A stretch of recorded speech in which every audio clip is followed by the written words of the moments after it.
Olá pessoal, nesse vídeo a gente vai revisar o conceito do laço for de repetição, que é uma outra forma da gente repetir um bloco de instruções, né, em contraste com o while que a gente aprendeu no vídeo anterior.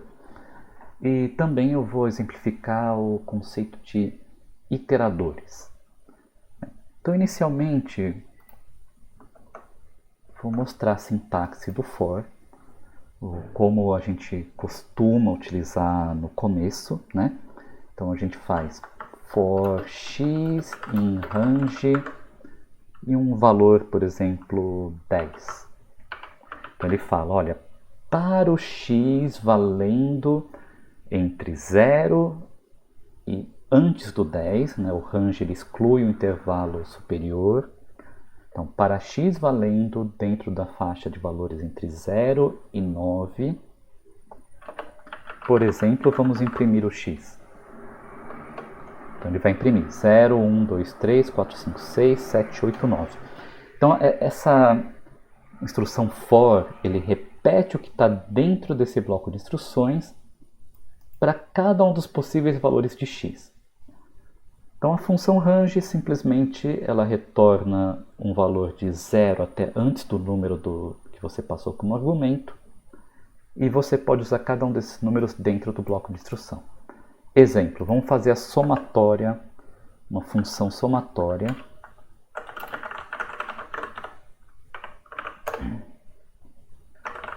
que vai fazer a soma dos valores de 1 até n. Então, aproveitando essa mesma sintaxe aqui, né? Então eu faço total igual a 0, que é o valor inicial, que é o elemento neutro da soma, é o 0. Para x valendo em cada um dos valores entre 0 e n mais 1, já que o intervalo é aberto à direita, então ele vai retornar o valor até n, né? Vai atribuir o valor até n.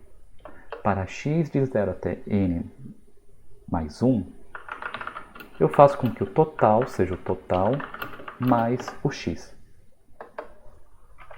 E no final eu retorno o total. Pronto. Então, por exemplo, se eu imprimir a somatória de 1 até 5, ele vai retornar 1 mais 2 mais 3 mais 4 mais 5, que é 15. Vamos falar um pouquinho sobre a função range. A função range ela é muito utilizada junto com for, porque ela tem a capacidade de gerar sequências numéricas, né? E existem três formas da gente utilizar essa função.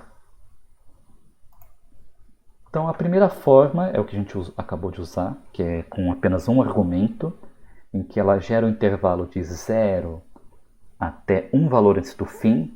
Então, range de 5 gera 0, 1, 2, 3, 4.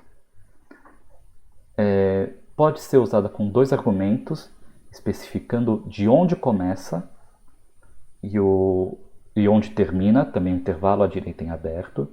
Então, se eu fizer range de 1, 5, ele vai gerar 1, 2, 3 e 4. E com três argumentos em que eu especifico o tamanho do passo.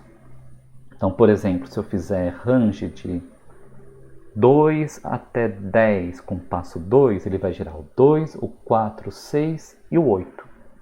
O 10 ele não vai mostrar porque o intervalo continua sendo em aberto.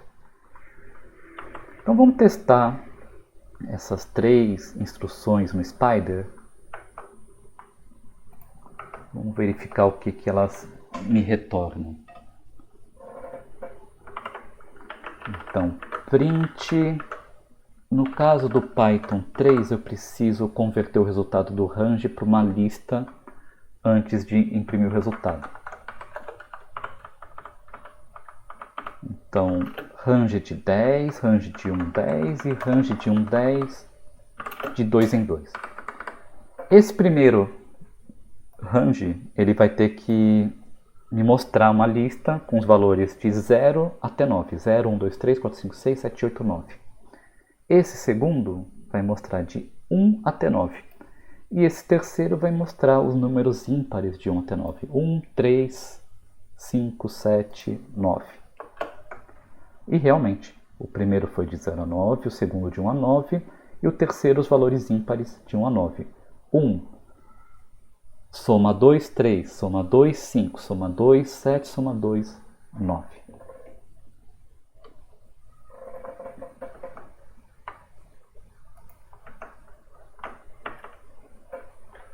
Vamos tentar fazer algumas pequenas perguntas bem simplesinhas para tentar fixar o uso do range.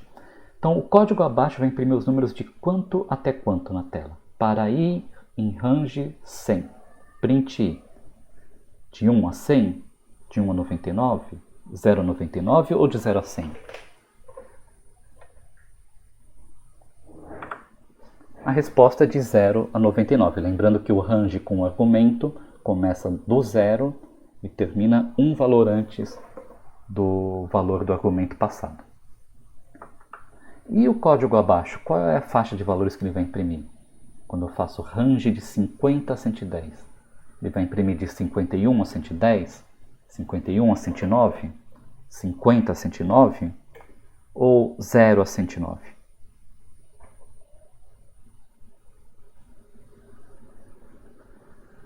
Nesse caso, vai ser de 50 a 109. Então, o primeiro valor, o primeiro argumento, quando eu uso dois argumentos, é o valor inicial, que é o 50, e o valor final é o segundo argumento, menos 1.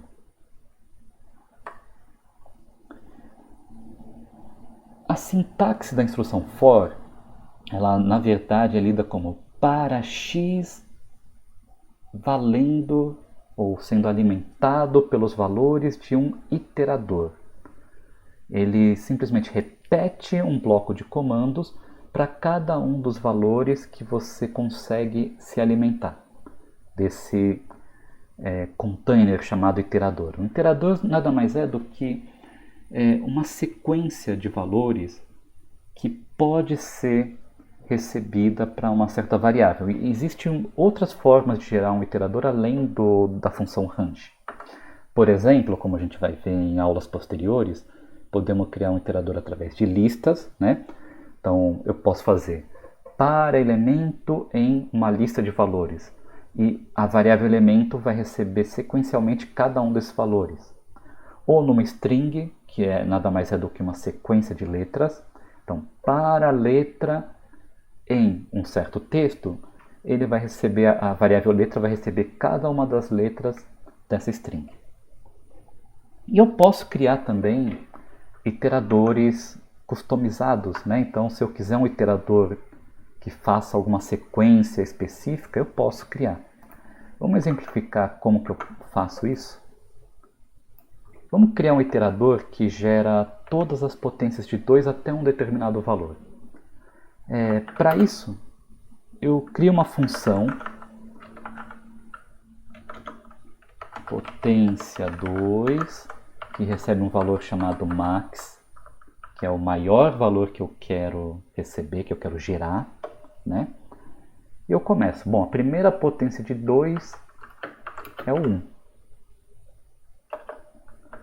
Enquanto o n for menor ou igual a max, né, enquanto eu não cheguei numa potência de 2 maior do que max, eu vou atualizar para a próxima potência de 2. A próxima potência de 2 é o n vezes 2. Né? Então, se ele começa do 1, a próxima é o 2, depois é o 4, depois é o 8 e assim por diante. Para gerar essa sequência na tela, eu poderia colocar um print aqui. Então, põe um print n, que vai imprimir cada um desses valores, né? Então, se a gente testar aqui, olha, potência 2, 64, ele vai gerar a sequência 1, 2, 4, 8, 16, 32, 64 na minha tela. Só que o que eu quero é fazer algo do tipo, para x em potência 2, 64, ou seja, o x vai receber cada uma dessas potências para eu fazer alguma operação com elas. Por exemplo, a soma dessas potências de 2, né? Então eu faria uma coisa desse tipo aqui.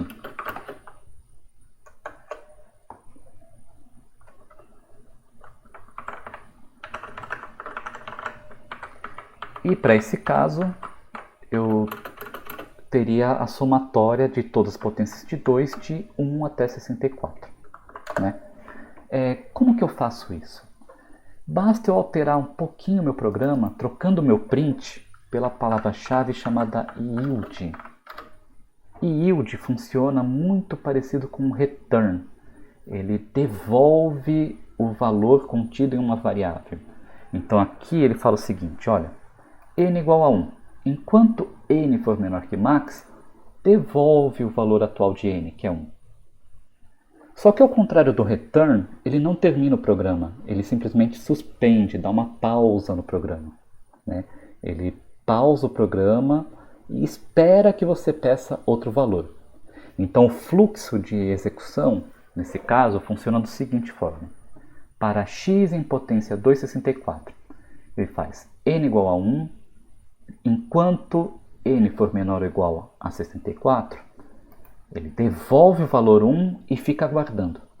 Então x recebe o valor 1, faz a operação e volta para cá para requisitar o próximo valor. Quando ele requisita o próximo valor, ele continua de onde parou, ou seja, ele vem para cá no fluxo do programa.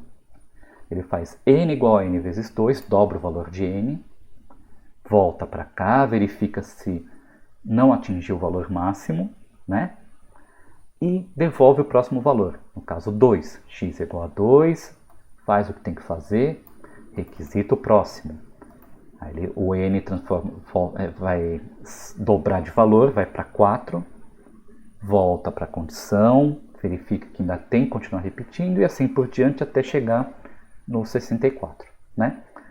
Então nesse caso aqui a somatória de todas as potências de 2 de 1 a 64. Vamos ver o que acontece. Vai retornar 127. Né? A gente pode testar de outra forma, por exemplo, total igual a 0 para x em, vamos alimentar manualmente as potências de 2.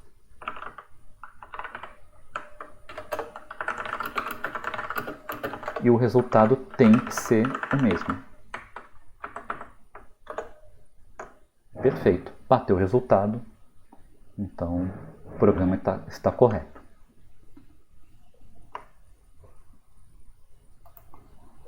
Bom, então esse é o último vídeo de revisão. Esses dois últimos vídeos do laço for e do laço while vão ser acompanhados de vídeos de resolução de exercício, talvez um ou mais exercícios, e também vão ser temas das aulas online, né, via streaming no Twitch. Mais informações e dúvidas, não esqueçam de perguntarem no nosso servidor do Discord, né? E é isso, pessoal, até a próxima.